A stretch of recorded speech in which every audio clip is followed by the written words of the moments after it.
Assalamualaikum warahmatullahi wabarakatuh. Perkenalkan, nama saya Ahmad Abdul Halik. Pada video kali ini saya akan mereview sebuah PowerPoint yang berjudul Manajemen Proyek Teknologi Informasi. Langsung saja kita review. Pengantar, manajemen proyek perangkat lunak merupakan bagian yang penting dalam pembangunan perangkat lunak. Sekalipun tidak bersifat teknis seperti pengkodean, hal-hal dalam manajemen proyek PL ini mampu menentukan apakah proyek akan berjalan dengan baik sehingga menghasilkan produk yang baik.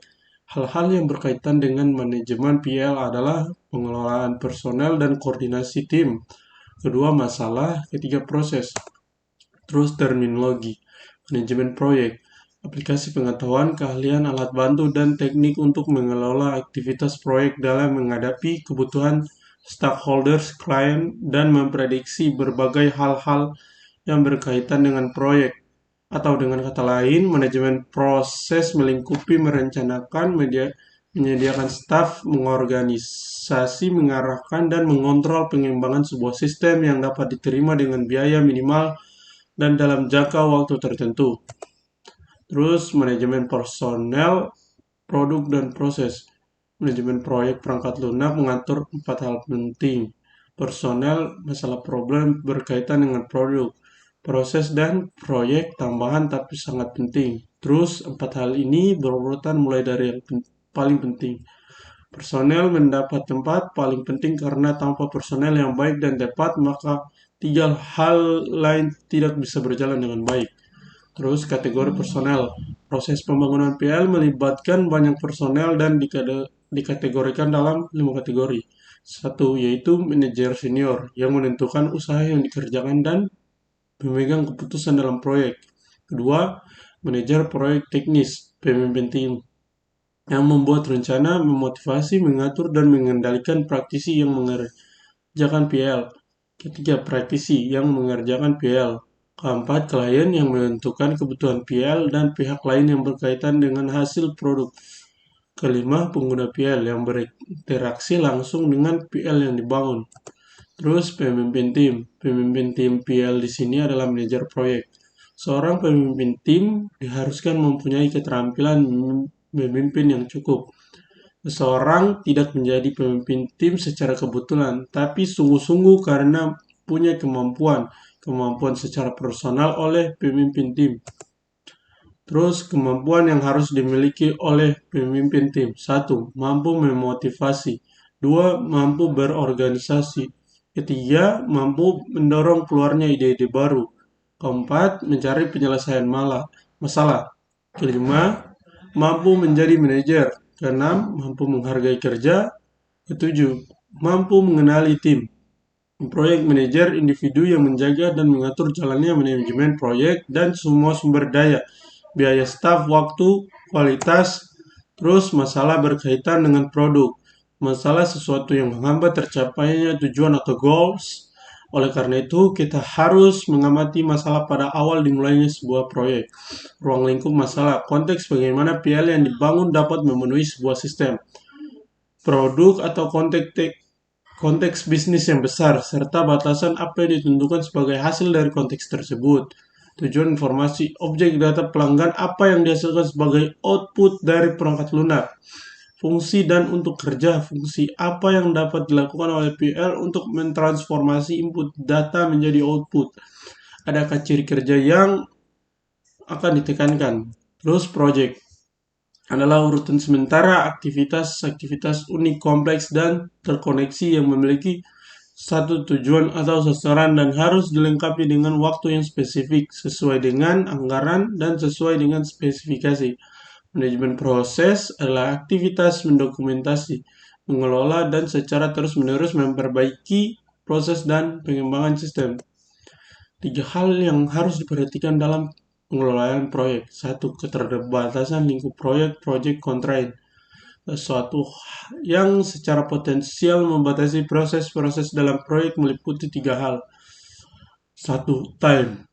Waktu yang dibutuhkan dalam menyelesaikan proyek. Ada beberapa event yang memaksa dalam timeline proyek, yaitu opportunity, kesempatan, limitations, keterbatasan, dan competition atau kompetensi.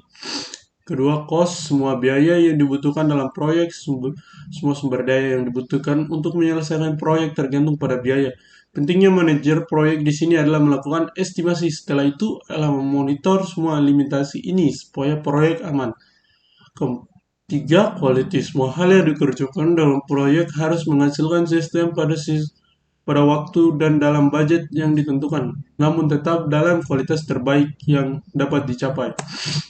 Kedua, fase proyek, project phase. Persiapan inisiasi mengenali kebutuhan yang berhubungan dengan proyek untuk menangani masalah-masalah. Kedua, perencanaan atau planning. Ketika mendefinisikan rencana yang akan digunakan untuk menyelesaikan tujuan akhir, requirement gathering. Ketiga, pelaksanakan atau eksekutif, mengkoordinasi staf dan sumber daya penting lainnya seperti yang sudah ditetapkan dalam perencanaan.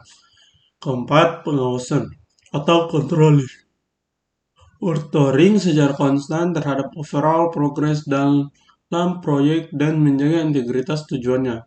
Sosialisasi close out, formalisasi penerimaan kesuksesan suatu proyek dari stakeholders atau klien. 3. Dokumentasi proyek. Setiap jenis dokumen atau rekaman tertulis yang dihasilkan selama siklus hidup suatu proyek. 1. Ada dokumen konsep proyek, project konsep dokumen. Kedua, yaitu dokumen kebutuhan proyek, project recruitment dokumen. Ketiga, ada dokumen persetujuan atau validasi atau project charter. Keempat, ada dokumen lingkup proyek, project scope dokumen. Kelima, dokumen perencanaan proyek atau project plan. Keenam, dokumen pengendalian atau project control documents. 7, ada dokumen pelaporan atau yaitu project reporting. Kedelapan, ada dokumen hasil proyek yaitu project deliverables. 9, ada dokumen evaluasi proyek, project evaluation atau dokumen. Fungsi-fungsi dalam manajemen proyek yaitu 1. Scoping, ruang lingkup. 2. Planning, perencanaan. Ketiga, estimating, perkiraan. Keempat, scheduling atau penjadwalan. Kelima, organizing atau perorganisasian. Keenam, directing atau pengarahan. Ketujuh, controlling atau pengontrolan. Kedelapan, closing atau penutupan. Project dianggap sukses jika mencapai tujuan tepat waktu, on time. Ketiga, sesuai anggaran, on budget. Keempat, kualitas yang memadai. Kelima, kepuasan pemangku kepentingan. Keenam, manajemen risiko yang baik. 7. Pelaksanaan yang efisien. 8. Pemenuhan persyaratan. 9. Penerimaan dan implementasi yang lancar. 10 adalah evaluasi pasca proyek. Penyebab kegagalan suatu proyek, yaitu tujuan yang tidak didefinisikan dengan jelas. Kedua, kurangnya rencana yang matang. Ketiga, manajemen risiko yang tidak efektif. Keempat, kurangnya sumber daya yang mencukupi. Kelima, komitmen yang kurang dari pemangku kepentingan. 6. Perubahan yang tidak terkendali. Ketujuh, ketidakmampuan untuk mengatasi konflik. 8. Komunikasi yang buruk.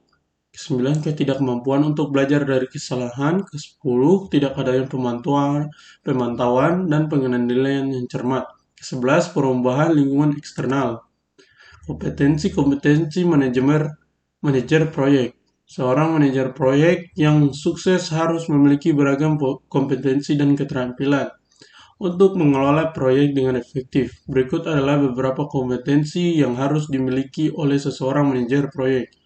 1. Yaitu pemahaman mendalam tentang manajemen proyek, terus kemampuan perencanaan yang kuat, terus kemampuan komunikasi yang efektif, terus kemampuan manajemen risiko, terus kemampuan manajemen sumber daya, terus kemampuan pemecahan masalah, terus kemampuan pengambilan keputusan, terus pemahaman teknologi dan industri, terus mempunyai kemampuan manajemen waktu, terus kemampuan adaptable, terus kemampuan leadership, terus pemahaman tentang bisnis, terus kemanapun evaluasi pasca proyek. 'Nah, mungkin saja. Mungkin saja itu penjelasan dari video saya. Bila ada kesalahan kata, mohon dimaafkan. Bila itu Wassalamualaikum warahmatullahi wabarakatuh.